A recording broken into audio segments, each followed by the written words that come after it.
ধারাবাহিক পারফরম্যান্সে ফাইনালে উঠে টানা দ্বিতীয় শিরোপার লক্ষ্য এখন বরিশালের। প্রতিপক্ষ কে হবে সেটা নিয়ে খুব একটা ভাবনা নেই দলটির চেয়ারম্যান মিজানুর রহমানের। বলছেন দীর্ঘদিন বিপিএল এর সাথে থাকতে পেরেছেন বলেই মাঠ ও মাঠের বাইরের কাজগুলো সুন্দরভাবে করতে পেরেছেন।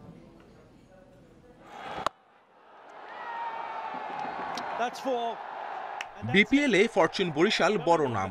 দলটির খেলা মানেই দর্শকের পরিপূর্ণ গ্যালারি। প্রতি বছর যেখানে ফ্র্যাঞ্চাইজি বদল হয় সেখানে একই মালিকানায় আছে বরিশাল। একটা ফ্র্যাঞ্চাইজি দীর্ঘদিন থাকলে তৈরি হয় এমন জনপ্রিয়তা, কমে আসে ভুলভ্রান্তির সংখ্যা। এবারে বিপিএল এর সবচেয়ে আলাদা দল বরিশালের কেন অন্যদের মতো সমালোচনা নেই সেটাই জানালেন চেয়ারম্যান। আমরা কেউ পোক করতেও যাইনি, কখনো কোনো ধরনের নেগেটিভ কথাও বলিনি। দেখেন, খেলতে আসলে এক জায়গায় 5 ভাই থাকলে 5 ধরনের ঝামেলা হতেই পারে, বাট এটা বাইরে আসার কোনো দরকার নেই। It's very internal.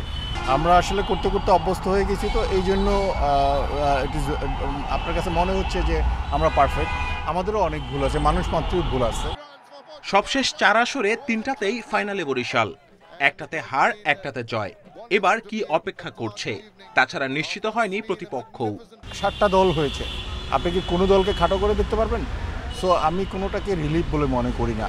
আমি মনে করি সবগুলো দলই ভালো দল এবং যে কোনো মুহূর্তে যে কোনো প্লেয়ার দলে উঠতে পারে। শেষ দিকে সে দলে বড় কোনো পরিবর্তন চায় না ম্যানেজমেন্ট। বড় নাম বলতে জিমি নিশাম আসছেন শক্তি বাড়াতে। ফাইনালে ওঠার আনন্দের সাথে হৃদয়ের রানে ফেরা স্বস্তি দিচ্ছে চেয়ারম্যানকে।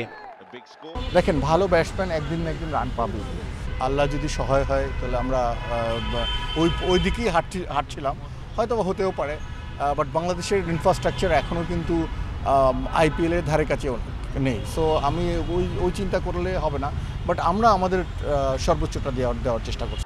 সবচেয়ে বড় বাজেটের দল এবার ফরচুন বরিশাল। নানা আয়োজন ও পেশাদারিত্বে যে কোনো দলের চেয়ে এগিয়ে তারা। Kamrul Hasnat, independent news, Dhaka.